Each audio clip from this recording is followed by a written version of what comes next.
Shalom, damai di hati. Selamat pagi Bapak Ibu Jemaat Gemim Gloria Jakarta Selatan yang dikasihi Tuhan. Mari kita bersyukur pada pagi hari yang indah ini oleh karena kasih dan kemurahan Tuhan, sehingga kita bisa menikmati hari yang baru dan berkat yang baru di setiap nafas kehidupan kita. Sebelum kita membaca dan merenungkan firman Tuhan, mari kita bersatu di dalam doa. Ya Tuhan Allah Bapa kami yang baik, selamat pagi ya Bapa. Terima kasih untuk hari yang baru ini. Terima kasih untuk rahmat Tuhan yang tiada berkesudahan. Pada pagi hari yang indah ini ya Tuhan, kami mau membaca dan merenungkan sebagian sabda dari firman-Mu.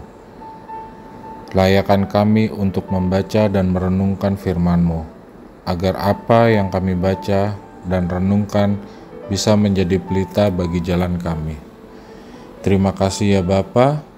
Inilah doa, permohonan, dan ungkapan syukur kami. Amin. Renungan kita pada pagi hari ini diambil dari kitab Kisah Para Rasul 2 ayat 5-6 yang berbunyi, waktu itu di Yerusalem diam orang-orang Yahudi yang saleh dari segala bangsa di bawah kolong langit. Ketika turun bunyi itu, berkerumunlah orang banyak. Mereka bingung karena mereka masing-masing mendengar rasul-rasul itu berkata-kata dalam bahasa mereka sendiri. Demikianlah pembacaan firman Tuhan. Tema renungan pada pagi hari ini berjudul Bahasa yang Mempersatukan.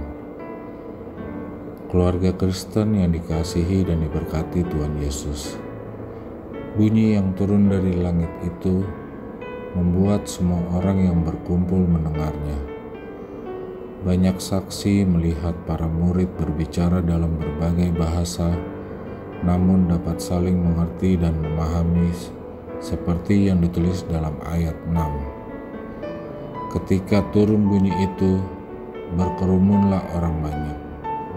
Mereka bingung karena mereka masing-masing mendengar rasul-rasul itu berkata-kata dalam bahasa mereka sendiri. Ayat ini mengingatkan kita tentang kisah di masa lampau ketika manusia membangun menara Babel menjulang ke angkasa untuk menandingi Tuhan Allah. Ketika hati manusia dipenuhi kesombongan, ingin menjadi Tuhan atas dirinya atau menyaingi Tuhan Allah. Di saat itulah Tuhan Allah mengacaukan bahasa dan menghancurkan rencana jahat manusia. Keluarga Kristen yang dikasihi dan diberkati Tuhan Yesus. Tetapi di Yerusalem, di hari Pentakosta, ketika para murid berkumpul, Roh Kudus turun atas mereka dan mereka berbahasa dalam bahasa yang dapat dimengerti semua orang. Pada peristiwa Menara Babel, Tuhan Allah mengacaukan bahasa. Tetapi pada peristiwa Pentakosta, Tuhan Allah memakai bahasa untuk mempersatukan berbagai bangsa untuk menyaksikan kemuliaan Allah. Kehadiran Roh Kudus sesungguhnya mempersatukan dan bukan mengacaukan atau memecah belah. Kehadiran Roh Kudus mendatangkan kedamaian dan ketentraman dan bukan kebencian ataupun permusuhan.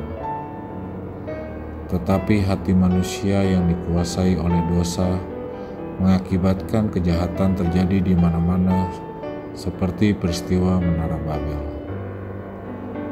Percayalah, jika kita membuka diri agar kasih Tuhan Allah menguasai hati, maka akan mempererat persekutuan gerejanya secara ajaib.